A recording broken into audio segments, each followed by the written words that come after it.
ঐকমত্য হলে আগামী মাসেই জুলাই সনদ ঘোষণার আশা আলী রিয়াজের। বিদ্যমান পদ্ধতিতে রাষ্ট্রপতি নির্বাচন সম্ভব বলছে বিএনপি। 5ই আগস্ট ছুটি ঘোষণার সিদ্ধান্ত সরকারের। শেখ হাসিনার বিরুদ্ধে আদালত অবমাননার পূর্ণাঙ্গ শুনানি 25 জন। ভিন্নমত দমনে জঙ্গি বিরোধী অভিযানের নামে গুমকে ব্যবহারের অভিযোগ গুম কমিশনের। ইশরাক হোসেনকে মেয়রের দায়িত্ব দেওয়ার দাবিতে নগর ভবনে আজও অবস্থান কর্মসূচি। উচ্চ পর্যায়ের আলোচনা করে দ্রুত সমাধানের আশা উপদেষ্টা আসিফ মাহমুদের। র্যাব পরিচয়ে উত্তরায় চাঞ্চল্যকর কোটি টাকা ডাকাতির ঘটনায় 5 জন গ্রেফতার। মূল পরিকল্পনাকারী পুলিশের চাকরিচ্যুত সদস্য। 34 লাখ টাকা উদ্ধার। দেখছিলেন ক্রাউন 7 সংবাদ শিরোনাম, এবার বিস্তারিত। প্রধানমন্ত্রীর মেয়াদ, রাষ্ট্রপতি ও প্রধানমন্ত্রীর ক্ষমতার ভারসাম্য, রাষ্ট্রের মূলনীতি এবং নির্বাচনী এলাকা নির্ধারণ নিয়ে ঐকমত্যে পৌঁছালে জুলাই মাসে জুলাই সনদ করা সম্ভব জানিয়েছেন জাতীয় ঐকমত্য কমিশনের সহ সভাপতি ডক্টর আলী রিয়াজ। আর বিদ্যমান পদ্ধতিতে রাষ্ট্রপতি নির্বাচন সম্ভব বলে বিএনপি মনে করে বলে জানিয়েছেন দলটির স্থায়ী কমিটির সদস্য সালাউদ্দিন আহমেদ। প্রধানমন্ত্রী পরপর 2 মেয়াদের বেশি নির্বাচিত হতে পারবে না, এতে অন্যান্য সব দল একমত হলেও বিএনপি বলছে 2 বারের পর 1 মেয়াদ বিরতি দিয়ে আবার নির্বাচন করতে পারবেন। তবে প্রধানমন্ত্রী ও রাষ্ট্রপতির ক্ষমতায় ভারসাম্য আনতে একমত বেশিরভাগ দল। এছাড়া দ্বিকক্ষ বিশিষ্ট পার্লামেন্টের বিষয়ে সব দল একমত হয়েছে ঐকমত্য কমিশন জানিয়েছে। মুহিবের রিপোর্টে বিস্তারিত। প্রধানমন্ত্রীর মেয়াদ, সংবিধান ও রাষ্ট্রের মূলনীতি এবং নির্বাচনী এলাকা নির্ধারণ নিয়ে বৃহস্পতিবার ফরেন সার্ভিস একাডেমিতে জাতীয় ঐকমত্য কমিশনের সাথে বৈঠকে বসে 29টি রাজনৈতিক দল। সভার সূচনা বক্তব্য রাখেন ঐকমত্য কমিশনের সহসভাপতি অধ্যাপক ডক্টর আলী রিয়াজ। জানান, সংস্কার কমিশনের সংলাপের পরপরই প্রকাশিত হবে জুলাই ঘোষণাপত্র। দ্বিকক্ষ বিশিষ্ট পার্লামেন্টের কথা নিয়ে আলোচনা করেছি। সংবিধানের রাষ্ট্রপতির নির্বাচন প্রক্রিয়ার যে বিধান আছে 48-এর 1 অনুচ্ছেদ, সেটা নিয়ে আলোচনা হয়েছে এবং এই বিষয়ে প্রায় সকল দলই একমত হয়েছেন যে সংবিধানের 48 অনুচ্ছেদের 1 উপঅনুচ্ছেদ পরিবর্তন করতে হবে। বৈঠক শেষে বিভিন্ন রাজনৈতিক দলের নেতারা জানান, প্রধানমন্ত্রী ও রাষ্ট্রপতির ক্ষমতার ভারসাম্য আনতে একমত বেশিরভাগ দল। আমরা নীতিগতভাবে এক্সটেন্ডেড ইলেকট্রাল কলেজের পক্ষে প্রেসিডেন্টের নির্বাচনের জন্য, কিন্তু আমরা একটা কথা বলেছি যে লোকাল গভর্নমেন্ট নির্বাচনটিও কেয়ারটেকার সরকারের অধীনে হইতে হবে, যেমনিভাবে পার্লামেন্ট নির্বাচন কেয়ারটেকার সরকারের অধীনে হবে। যে আইডিয়াগুলো নিয়ে আলোচনা হয়েছে তাতে করে এই আলোচনাও এসছে যে ইউনিয়ন পরিষদের চেয়ারম্যান, মেম্বারগণ, স্থানীয় সরকারের বিভিন্ন পর্যায়ের ইলেক্টেড প্রতিনিধিগণ, পৌরসভা, সিটি কর্পোরেশন সহ জেলা পরিষদ সহ তারা এখানে ভোটার হবেন কিনা, এই আলোচনা ওখানে এসছে। তো বিভিন্ন রকমের মতভেদের কারণে রাষ্ট্রপতির ইলেকটোরাল কলেজ সম্পর্কে যেহেতু সিদ্ধান্ত আসা যায়নি, সেটাও পরবর্তীতে আলোচনার জন্য পেন্ডিং রাখা হয়েছে। 2 কক্ষে 500 আপনার সদস্য এবং এক্সটেন্ডেড 76 জন, 576 জন, এইটাকে ইলেকট্রাল কলেজ হিসেবে বিবেচনা করার পক্ষে আমাদের দলের মতামত। কিন্তু এখানে কিছু কিছু দলের মতামত হচ্ছে পুরো 70,000 জনপ্রতিনিধি, ইউনিয়ন পরিষদের চেয়ারম্যান থেকে শুরু করে সবাই, সংসদ, এবং অনেক দলের মতামত হচ্ছে শুধুমাত্র পার্লামেন্টের 2 কক্ষ, কিন্তু ভোট হবে গোপন ব্যালটে। এখানে কিন্তু সবাই একমত। সংলাপে অংশ নেয়া নেতারা আরো জানান, রাষ্ট্রপতি নির্বাচন নিয়ে বিদ্যমান অবস্থা পরিবর্তনে প্রায় সবাই একমত। ইলেকটোরাল কলেজ, পার্লামেন্টের উচ্চকক্ষ ও নিম্নকক্ষ, জেলা পর্যায়ে এবং ইউনিয়ন পর্যায়ে গোপন ব্যালটে ভোট দেওয়ার ব্যাপারেও মতৈক্য হয়েছে বেশিরভাগ দলের। আগে যেটা ছিল শুধুমাত্র নিম্নকক্ষের পার্লামেন্টের মেম্বাররাই শুধু রাষ্ট্রপতি নির্বাচনে ভোট দিতেন, এখন উচ্চকক্ষ যদি হয় উচ্চকক্ষের সদস্যরা ভোট দিবেন। এখানে গুণগত কথা যেটা, সেটা হচ্ছে আগে 70 অনুচ্ছেদে দলের প্রার্থীর বিপক্ষে ভোট দেওয়ার ক্ষমতা ছিল না। এখন 70 অনুচ্ছেদে আমরা যে অ্যামেন্ডমেন্টটা এনেছি বা সংস্কারটা করেছি, সেখানে দলের প্রার্থীর বিরুদ্ধেও সংসদ সদস্যরা ভোট দিতে পারবেন। সকলেই ঐকমত্য হয়েছেন যে প্রায় সবাই যে বিদ্যমান ব্যবস্থা যেটা আছে সেটার একটা বদল ঘটাতে হবে এবং সেখানে ইলেকট্রাল কলেজ তৈরি করার ব্যাপারে আসলে একটা প্রস্তাব আছে। এখন এই ইলেকট্রাল কলেজের বিষয়েও ঐকমত্য একভাবে আছে, কিন্তু ইলেকট্রাল কলেজ কি আকারে হবে সে বিষয়ে কোনো ঐকমত্য তৈরি হয়। আমরা আশা করি আজকে পর্যন্ত গতকালকের মতন আলোচনাটা খুব হতাশাব্যঞ্জক হয়নি। আজকে আলোচনাটা অনেকখানি ইতিবাচক। আমরা চিন্তা বা মতামতের ঐক্যটা অনেকখানি আমরা কাছাকাছি এসছি। সর্বশেষ আমরা ধরে নিতে পারি যে আমরা ধরে নিচ্ছি উভয় কক্ষের সদস্যরা তাদেরকে নিয়ে যে নির্বাচক মণ্ডলী বা ইলেকটোরাল কলেজ তাদের গোপন ব্যালটে সেখানে রাষ্ট্রপতি নির্বাচন হবেন। দু একটি দলের আলোচনা বা প্রস্তাবে প্রাধান্য দেওয়া হচ্ছে বলেও অভিযোগ করেন কেউ কেউ। সংলাপে স্বৈরাচারের দোসরদের অংশ নেওয়ার অভিযোগ তুলে আপত্তিও জানিয়েছে কোনো দল। মুহিবুল্লাহ মুহিব, বাংলা ভিশন, ঢাকা। 5 আগস্টকে ছাত্র জনতার গণ অভ্যুত্থান দিবস হিসেবে পালনের সিদ্ধান্ত নিয়েছে সরকার। প্রধান উপদেষ্টার প্রেস সচিব শফিকুল আলম জানিয়েছেন, এই দিবসটি যাতে জাতীয় দিবস হিসেবে পালন করা যায় সেজন্য উপদেষ্টা পরিষদে আলোচনা হবে। 5 আগস্টকে ছাত্র জনতার গণ অভ্যুত্থান দিবস হিসেবে পালনের সিদ্ধান্ত নিয়েছে সরকার। প্রধান উপদেষ্টার প্রেস সচিব শফিকুল আলম জানিয়েছেন, ছাত্র জনতার গণ অভ্যুত্থান দিবসের আগেই জুলাই ঘোষণাপত্র প্রকাশ করা হবে। এই ঘোষণাপত্র প্রণয়নের পরিকল্পনা উপদেষ্টা ডক্টর ওয়াহিদ উদ্দিন মাহমুদকে প্রধান করে একটি কমিটি গঠন করা হয়। এই কমিটি সকল অংশীজনের সাথে বৈঠক করে জুলাই ঘোষণাপত্র প্রকাশ করবেন বলেও জানান তিনি। এই সময় সংস্কৃতি বিষয়ক উপদেষ্টা মুস্তফা সারোয়ার ফারুকী বলেন, 1 জুলাই থেকে 5 আগস্ট পর্যন্ত নানা কর্মসূচির মধ্য দিয়ে পালিত হবে ছাত্র জনতার গণ অভ্যুত্থান দিবস। তবে জুলাই প্রক্লেমেশনটা ঘোষণা করা হয়েছে বলেও জানান তিনি। এই দিবসটি যাতে জাতীয় দিবস হিসেবে পালন করা যায় সেজন্য উপদেষ্টা পরিষদে আলোচনা হবে বলেও জানান মুস্তফা সারোয়ার ফারুকী। ফরেন সার্ভিস একাডেমিতে সাংবাদিকদের তারা এসব তথ্য জানান। সেখানে আরো কয়েকজন অ্যাডভাইজার থাকবেন, তো ওনার নেতৃত্বে এনারা কাজ করবেন আমাদের স্টুডেন্টদের সাথে, পলিটিক্যাল পার্টিগুলোর সাথে করে ওনারা একটা জুলাই প্রক্লেমেশনটা খুব দ্রুত যাতে এটা তৈরি করা যায় সেই জন্য ওনারা কাজ করবেন। জুলাইয়ের 1 তারিখ থেকে আমাদের কর্মসূচি শুরু হবে, কিন্তু মূল ইভেন্ট কিক অফ হবে জুলাইয়ের 14 তারিখ থেকে এবং এটা চলবে 5 আগস্ট পর্যন্ত। এবং আমাদের এই কর্মসূচির মূল উদ্দেশ্যটা হচ্ছে জুলাইতে যেরকম পুরো বাংলাদেশ এক হয়েছিল আবার সেই অনুভূতিটাকে ফিরিয়ে আনা। সেই অনুভূতিটা আমাদের মধ্যে আছে, জাস্ট রিইনফোর্স করা সেটাকে। 5 আগস্ট একটা ছুটি ঘোষণা করা হবে, সেটা হচ্ছে ছাত্র জনতার অভ্যুত্থান দিবস হিসাবে পালিত হবে। এটা এবছর থেকে প্রতি বছরই পালিত হবে। শেখ হাসিনার বিরুদ্ধে আদালত অবমাননা মামলায় স্বচ্ছতা বজায় রাখতে সিনিয়র আইনজীবী AY মশিউজ্জামানকে অ্যামিকাস কিউরি হিসেবে নিয়োগ দিয়েছে আন্তর্জাতিক অপরাধ ট্রাইব্যুনাল। বৃহস্পতিবার ট্রাইব্যুনালের চেয়ারম্যান গোলাম মর্তুজা মজুমদারের নেতৃত্বাধীন ট্রাইব্যুনাল এই আদেশ দেন। এই মামলার পরবর্তী শুনানি 25 জুন নির্ধারণ করা হয়। নাবিল জাহাঙ্গীরের রিপোর্ট। 226 জনকে হত্যার লাইসেন্স পেয়ে গেছি। অনলাইনে শেখ হাসিনার এমন একটি রেকর্ড ছড়িয়ে পড়লে তা শেখ হাসিনা এবং গাইবান্ধার শাকিল আকন্দ বুলবুলের মধ্যকার কথোপকথন হিসেবে শনাক্ত করে আদালত অবমাননার অভিযোগ আনেন ট্রাইব্যুনালের চিফ প্রসিকিউটর মোহাম্মদ তাজুল ইসলাম। 2 আসামিকে ট্রাইব্যুনালে হাজির হওয়ার একাধিক নির্দেশনা থাকলেও তারা হাজির না হওয়ায় 3 জুনের মধ্যে হাজির হওয়ার নির্দেশনা দিয়ে পত্রিকায় বিজ্ঞাপনও দেওয়া হয়। এরপরেও আসামিরা হাজির না হলে বৃহস্পতিবার শুনানি শেষে সুপ্রিম কোর্টের সিনিয়র আইনজীবী AY মশিউজ্জামানকে এমিকাস কিউরি নিয়োগের সিদ্ধান্ত নেয় ট্রাইব্যুনাল। এমিকাস কিউরি নিয়োগের ফলে মামলায় স্বচ্ছতা বজায় থাকবে বলে মনে করে প্রসিকিউশন। একজন আসামি অপরজনকে বলছেন যে 227 জনকে মার্ডার করার লাইসেন্স পেয়ে গিয়েছে। শুধু তাই নয়, এই মামলার তদন্তকারী কর্মকর্তাকেও হুমকি স্বরূপ বিভিন্ন কথাবার্তা ওই কথোপকথনে প্রকাশিত হয়। ট্রাইব্যুনাল আইনে অ্যামিকাস কিউরিটা অ্যাবসোলুটলি ট্রাইব্যুনালের এখতিয়ারাধীন। ওনারা চাইলে যে কোনো আইনি ব্যাখ্যায় আদালতকে সহায়তা করার জন্য যে কোনো ম্যাটারে অ্যামিকাস কিউরি নিয়োগ করতে পারেন।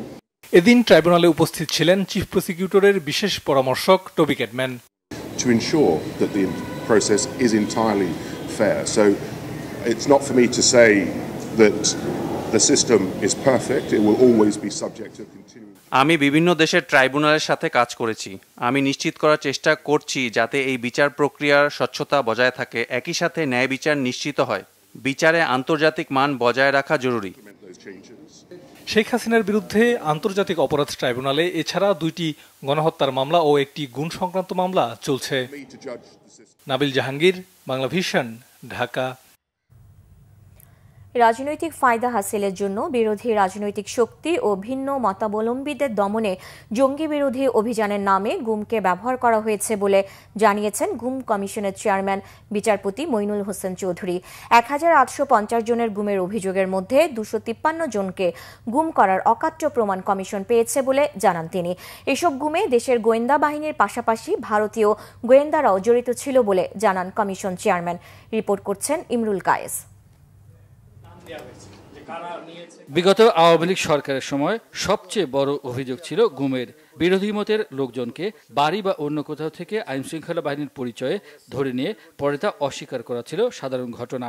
এ নিয়ে অন্তর্বর্তী সরকার গঠিত গুম কমিশন বৃহস্পতিবার রাজধানীতে সংবাদ সম্মেলন করে। এতে কমিশনের চেয়ারম্যান বিচারপতি মইনুল হোসেন চৌধুরী বলেন, গুমের সাথে সবচেয়ে বেশি জড়িত ছিল এলিট ফোর্স র্যাব। গুমের 1850টি অভিযোগের মধ্যে 253টির অকাট্য প্রমাণ পাওয়ার দাবি করেন তিনি। বাকিগুলোর তদন্ত চলছে বলে জানান কমিশন চেয়ারম্যান। অন্তর্বর্তীকালীন এই প্রতিবেদনে প্রায় 1850 অভিযোগ বিশ্লেষণের মধ্য থেকে 253 জন গুমের শিকার ব্যক্তির তথ্য উপস্থাপন করা হয়েছে। শুধুমাত্র এই 253 জন সমসাময়িক প্রমাণ দাখিল করতে সক্ষম হয়েছেন, বাকিরা হননি। কারণ তখন এসব ক্ষেত্রে জিডি করতে গেলে জিডি নেওয়া হতো না। গুম অবস্থা থেকে ফেরতের সময় তাদের সন্ত্রাস বিরোধী মামলা সহ বিভিন্ন মামলায় গ্রেফতার দেখানো হয়। অর্থাৎ রাষ্ট্রীয় কোনো একটি সংস্থা স্বীকার করে নেয় যে ব্যক্তিটি তাদের হেফাজতে আছে। এই ব্যক্তিরা জীবিত আছেন, তাই তারা কমিশনকে জানাতে পেরেছেন যে তারা রাষ্ট্রীয় হেফাজতে গোপন আটক কেন্দ্রে বন্দী ছিলেন। গুমের সাথে বাংলাদেশের পাশাপাশি প্রতিবেশী দেশের গোয়েন্দারাও জড়িত ছিল জানিয়ে তিনি বলেন, ভারতের জেলে বন্দীদের বিষয়ে জানতে পররাষ্ট্র মন্ত্রণালয়কে অনুরোধ জানানো হয়েছে। এখনো যারা পারপিট্রেটরস অফ এনফোর্সড ডিসঅ্যাপিয়ারেন্সেস তারা এখনো ওদেরকে থ্রেট করতেছে, এবং যে থ্রেট করছে সে আমাদের কাছে অডিও রেকর্ডও আছে। আগে যারা গুমের সাথে জড়িত ছিল তারা এখনো পজিশনস অফ অথরিটিতে আছে বা আপনার বিভিন্ন আপনার পদবিতে আছে বা ক্ষমতায় আছে। তাদেরকে কি করবে বা কি করবে না সেটা সরকারের ব্যাপার, সেটা আমাদের কোনো ব্যাপার না। That is none of our business. গুমের বিষয়ে তদন্ত করতে সারা দেশে 16টি গোপন বন্দিশালা পরিদর্শনের কথা জানান বিচারপতি মইনুল হোসেন চৌধুরী। ইমরুল কায়েস, বাংলা ভিশন, ঢাকা। বিএনপির স্থায়ী কমিটির সদস্য ডক্টর আব্দুল মঈন খান বলেছেন, বিগত সরকার 17 বছরে দেশের শিক্ষা ব্যবস্থা ধ্বংস করে দিয়েছে। গ্রামগঞ্জের স্কুল সরকারি হয়েছে ঠিকই, তবে শিক্ষক শিক্ষার্থীরা ক্লাসে যায় না। তবে এজন্য তারা দায়ী নয়। আওয়ামী লীগ সরকার জাতিকে মূর্খ করে রাখতে চেয়েছিল বলেও মন্তব্য করেন তিনি। বিএনপির এই সিনিয়র নেতা বলেন, দেশের সাবেক প্রধানমন্ত্রী বেগম খালেদা জিয়া শিক্ষার্থীদের জন্য উপবৃত্তি চালু করেছিলেন, যার সুফল দেশবাসী পেয়েছে। দলের প্রতিষ্ঠাতা শহীদ রাষ্ট্রপতি জিয়াউর রহমানের 44তম শাহাদাত বার্ষিকী উপলক্ষে ঢাকা বিশ্ববিদ্যালয়ে সাদা দলের সেমিনারে এইসব কথা বলেন ডক্টর মঈন খান। আলোচকরা বলেন, প্রেসিডেন্ট জিয়াউর রহমান ইসলামী মূল্যবোধের সঙ্গে সামঞ্জস্য রেখে শিক্ষা কাঠামো গড়ে তোলার পক্ষে ছিলেন। এর মধ্যে একটি মূল্যবোধ ভিত্তিক নৈতিক শিক্ষা ব্যবস্থা গঠনের অভিপ্রায় ছিল তার। জিয়াউর রহমান ছিলেন দেশপ্রেমিক, দূরদর্শী রাষ্ট্রনায়ক, যিনি শিক্ষাকে জাতি গঠনের মূল উপাদান হিসেবে বিবেচনা করতেন। তার গৃহীত উদ্যোগ ও শিক্ষা বান্ধব নীতিমালা বাংলাদেশের শিক্ষা ব্যবস্থার উন্নয়নে দীর্ঘস্থায়ী প্রভাব ফেলেছে। বিএনপি নেতা ইশরাক হোসেনকে মেয়রের পদ বুঝিয়ে দেওয়ার দাবিতে গত কয়েকদিনের মতো আজও নগর ভবনে অবস্থান কর্মসূচি পালন করেছেন ঢাকাবাসী। এই কর্মসূচিতে অংশ নিয়েছেন ঢাকা দক্ষিণ সিটি কর্পোরেশনের কর্মচারীরাও। এই সময় বক্তারা অভিযোগ করেন, উপদেষ্টা আসিফ মাহমুদ সজীব ভুঁইয়া ষড়যন্ত্র করে সকল দায় ইশরাক হোসেনের ওপর চাপানোর অপচেষ্টা চালাচ্ছেন। আরও জানাচ্ছেন নিয়াজ মাহমুদ। বৃহস্পতিবার সকাল থেকেই নগর ভবনে আসতে থাকেন ঢাকাবাসীর ব্যানারে আন্দোলনে অংশ নেয়া সর্বস্তরের মানুষ। আগ থেকেই এই কর্মসূচিতে যোগ দিতে অপেক্ষায় ছিলেন ঢাকা দক্ষিণ সিটি কর্পোরেশনের বিভিন্ন কর্মচারীরা। আন্দোলনকারীদের সম্মিলিত স্লোগানে উত্তাল হয়ে ওঠে পুরো নগর ভবন প্রাঙ্গণ। তারা বলছেন, উপদেষ্টা সজীব ভুঁইয়া শপথ ভঙ্গ করেছেন। ইঞ্জিনিয়ার ইশরাক হোসেনের মেয়র পদ নিয়ে তালবাহানা করছেন তিনি। অধিকার বুঝিয়ে না দেওয়া পর্যন্ত আন্দোলন অব্যাহত থাকবে বলেও জানান আন্দোলনকারীরা। বিভিন্নভাবে কালক্ষেপণ করা হয়েছে, নজিরবিহীনভাবে উপদেষ্টারা এ বিষয়ে তাদের শপথ ভঙ্গ করে কথাবার্তা বলছে। সিটি কর্পোরেশনগুলোতে তাদের পছন্দ মতো লোক বসিয়ে শত শত কোটি টাকা বাণিজ্য করবে, দুর্নীতি করবে। সরকার যে কি চাচ্ছে সেটি আমরা বুঝতে পারছি না। ইশরাক এসে ময়লা নিষ্কাশন, আপনার গিয়ে যে মশা নিধন আর পরিবেশ, এগুলার জন্য কাজ করতেছেন। ন্যায্য পানা ইশরাক ভাইকে মেয়রের শপথ পাড়াই, ইশরাক ভাইয়ের দায়িত্বটা বুঝিয়ে দাও। বিএনপি নেতা ইশরাক হোসেনকে মেয়রের পদ বুঝিয়ে দেওয়ার দাবিতে শুক্রবার বিরতি দিয়ে শনিবার থেকে কর্মসূচি চলবে বলে জানিয়েছেন ঢাকাবাসী আন্দোলনের প্রধান সমন্বয়কারী সাবেক সিনিয়র সচিব মশিউর রহমান। তিনি অভিযোগ করেন উপদেষ্টা আসিফ মাহমুদ সজীব ভুইয়া ষড়যন্ত্র করে সকল দায় ইশরাক হোসেনের উপর চাপানোর অপচেষ্টা চালাচ্ছেন। এই সজীব ভুইয়া নগরবাসীর লাইট বন্ধ করতে চাচ্ছে, ময়লা আবর্জনা পরিষ্কার করতে বাধা দিচ্ছে, বার্থ সার্টিফিকেট দিতে নিষেধ করছে। সব নাগরিক সুবিধা যেটা আসিফ ভুইয়া বন্ধ করেছে, ষড়যন্ত্র করতেছে, এগুলো আমরা প্রতিবাদ করব, এগুলার বিরুদ্ধে আমরা সোচ্চার হব, যাতে নগরবাসী নাগরিক সুবিধাদি পায়। মেয়রের দায়িত্ব বুঝিয়ে দিতে গত 14 মে থেকে আন্দোলনে নামে ঢাকাবাসী। নগরবাসীর সেবা বজায় রাখতে মস্ক নিধন কর্মসূচি সহ নানা কার্যক্রম হাতে নেন ইশরাক হোসেন। নিয়াজ মাখদুম, বাংলা ভিশন, ঢাকা। এদিকে ঢাকা দক্ষিণ সিটি কর্পোরেশন ইস্যুতে উচ্চ পর্যায়ে আলোচনার মাধ্যমে দ্রুত সমাধান হবে বলে জানিয়েছেন স্থানীয় সরকার, পল্লী উন্নয়ন ও সমবায় মন্ত্রণালয়ের উপদেষ্টা আসিফ মাহমুদ সজীব ভুঁইয়া।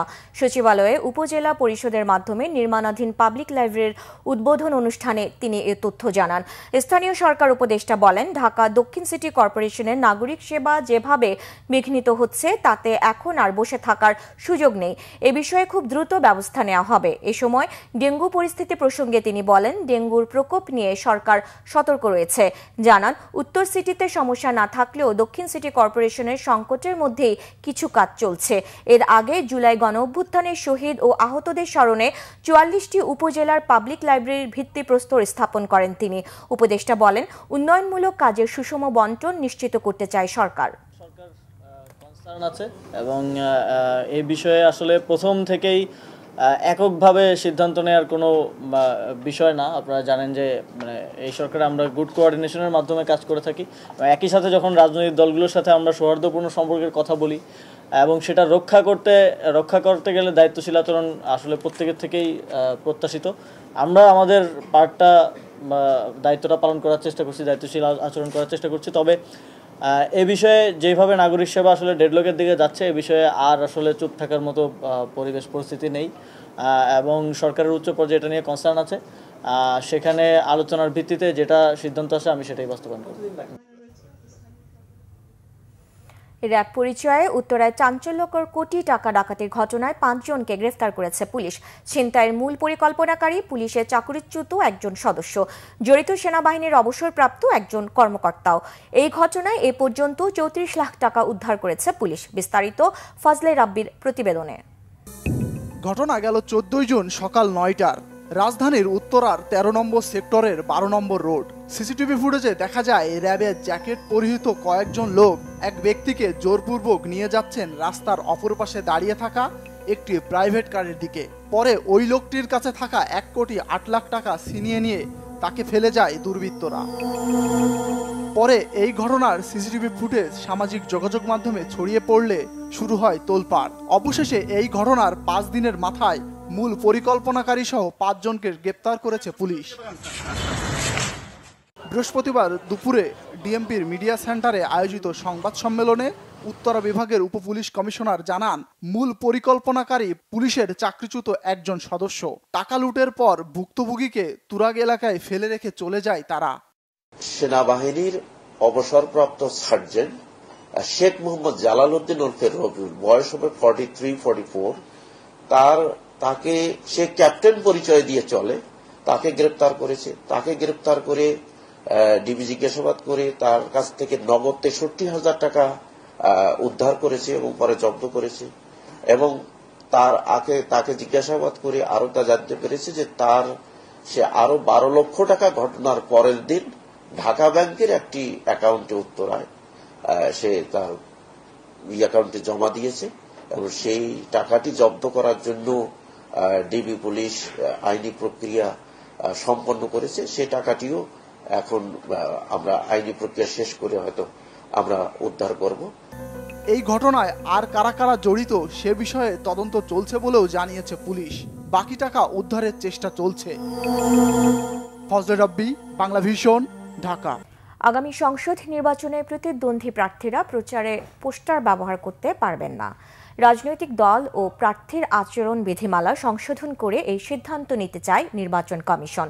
প্রধান নির্বাচন কমিশনার এএমএম নাসির উদ্দিনের সভাপতিত্বে সকালে নির্বাচন ভবনে এ বৈঠক অনুষ্ঠিত হয়। এতে রাজনৈতিক দল ও প্রার্থীর সংশোধিত আচরণবিধির খসড়া চূড়ান্ত করা হয়। এটি ওয়েবসাইটে প্রকাশ করা হবে। পোস্টার ব্যবহার বাদ করার ব্যাপারে যেটা একটা সংস্কার কমিশনেরও একটা প্রস্তাব ছিল, আমরাও একমত হয়েছি। আমরা পোস্টার ব্যবহার বাদ দেওয়ার ব্যাপারে সম্মত হয়েছি। বর্তমানে যে এটা চূড়ান্ত হলে এটা প্রকাশিত হয়ে যাবে আমাদের ওয়েবসাইটে, উপরে লেখা থাকবে আরপিও সংশোধন সাপেক্ষে। জাতীয় সংসদ নির্বাচনের বিষয়ে সরকারের পক্ষ থেকে আনুষ্ঠানিক কোনো নির্দেশনা পায়নি সেনাবাহিনী। তবে সরকারের নির্দেশনা অনুযায়ী নির্বাচন সংক্রান্ত দায়িত্ব পালন করবেন তারা।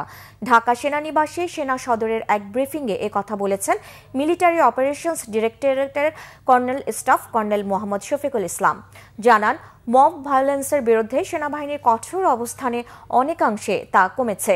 জাতীয় পতাকা বিক্রির সময় এক ব্যক্তিকে পেটানোর ঘটনাটি দুঃখজনক ও বিচ্ছিন্ন ঘটনা হিসেবে উল্লেখ করেন কর্নেল শফিকুল ইসলাম। জানান, এরই মধ্যে ওই ব্যক্তির প্রতি সমবেদনা সহ সহযোগিতার হাত বাড়িয়েছে সেনাবাহিনী। অর্থনীতিতে গুরুত্বপূর্ণ অবদান রাখার পাশাপাশি সামাজিক দায়বদ্ধতার অংশ হিসেবে গণস্বাস্থ্য কেন্দ্রকে 50 লাখ টাকা আর্থিক সহায়তা দিয়েছে পূবালী ব্যাংক পিএলসি। পূবালী ব্যাংকের প্রধান কার্যালয়ে এক অনাড়ম্বর অনুষ্ঠানে ব্যাংকের ব্যবস্থাপনা পরিচালক ও প্রধান নির্বাহী মোহাম্মদ আলী অনুদানের পেমেন্ট অর্ডারটি গণস্বাস্থ্য কেন্দ্রের চেয়ারম্যান শিরিন পারভিন হকের কাছে হস্তান্তর করেন। অনুষ্ঠানে উপস্থিত ছিলেন ব্যাংকের উপব্যবস্থাপনা পরিচালক মোহাম্মদ ইসা আহমেদ, এনায়েত মঞ্জুর, ঊর্ধ্বতন নির্বাহী কর্মকর্তারা এবং গণস্বাস্থ্য কেন্দ্রের পরিচালক অর্থ মনিকা রানী সরকার। গণস্বাস্থ্য কেন্দ্র 1972 সাল থেকে একটি জনহিতকর ট্রাস্ট হিসেবে দেশের সাধারণ মানুষকে উন্নত মানের সাশ্রয়ী স্বাস্থ্য সেবা দিয়ে আসছে। ব্যাংকটি দীর্ঘদিন ধরে আর্থিক খাতের পাশাপাশি শিক্ষা, স্বাস্থ্য, পরিবেশ ও দুর্যোগ ব্যবস্থাপনা সহ নানা সামাজিক উন্নয়নমূলক কর্মকাণ্ডে সম্পৃক্ত রয়েছে। সরকারি সেবা গ্রহণের সময় 31.67% নাগরিক ঘুষ দুর্নীতির শিকার হয়েছেন এবং 15% নাগরিক সন্ধ্যার পর নিজ এলাকায় চলাফেরা করতে নিরাপত্তাহীনতায় ভুগছেন। এমন তথ্য উঠে এসেছে পরিসংখ্যান ব্যুরো সিটিজেন পারসেপশন বিষয়ক জরিপে। পরিসংখ্যান ব্যুরো আনুষ্ঠানিকভাবে বৃহস্পতিবার এই প্রতিবেদন প্রকাশ করেছে। দেশের প্রায় 46,000 থানার 18 বছরের বেশি বয়সী 84,807 জনের উপর চলতি বছরের ফেব্রুয়ারি মাসে জরিপ চালানো হয়, যেখানে সরকারি সেবা গ্রহণ, শিক্ষা, স্বাস্থ্যসেবা প্রাপ্তির অগ্রগতি এবং নিরাপত্তা নিয়ে তথ্য সংগ্রহ করা হয়। অনুষ্ঠানে প্রধান অতিথির বক্তব্যে পরিকল্পনা উপদেষ্টা ডক্টর ওয়াহিদ উদ্দিন মাহমুদ বলেন, সরকারি সেবা নিয়ে সাধারণ মানুষের ধারণা সন্তোষজনক মনে হলেও সরকারি সেবায় হয়রানি ও দুর্নীতি গ্রহণযোগ্য নয়। এটি কমাতে হবে। এজন্য গণতান্ত্রিক পরিবেশ গড়ে তুলতে কাজ করছে সরকার। শিক্ষা ও স্বাস্থ্যসেবা নিয়েও বেশিরভাগ মানুষের অসন্তোষ আশাব্যঞ্জক নয় বলে মন্তব্য করেন তিনি। বলেন, মামলা মোকদ্দমা পরিচালনা ও শিক্ষা খাতে দুর্নীতি সামাজিক ব্যাধি হয়ে দাঁড়িয়েছে। যদি ঘুষ নিয়ে থাকে অফিসের ভিতরে ঘুষ নেবে না, অন্য জায়গায় বাইরে না, কাজে এটা এখানে রেকর্ডেড হবে না এবং পরোক্ষভাবে নেয়। আরেকটা সমস্যা হলো যে যাদেরকে খুব কম দেখানো হচ্ছে তারাও যে কম, ওই অফিসগুলোতে যে কম ঘুষ দিতে হয় তা না। আমি শিক্ষা মন্ত্রণালয় থেকে এসেছি, তো শিক্ষা মন্ত্রণালয়ে প্রচণ্ড ঘুষ বাণিজ্য হয় এবং সেটা হয় যে বদলি বাণিজ্য। এই ছিল এখনকার মতো। পরের সংবাদ রাত 10:30। এর আগে 9টায় রয়েছে নিউজ 20। দেখার আমন্ত্রণ রইল। ধন্যবাদ।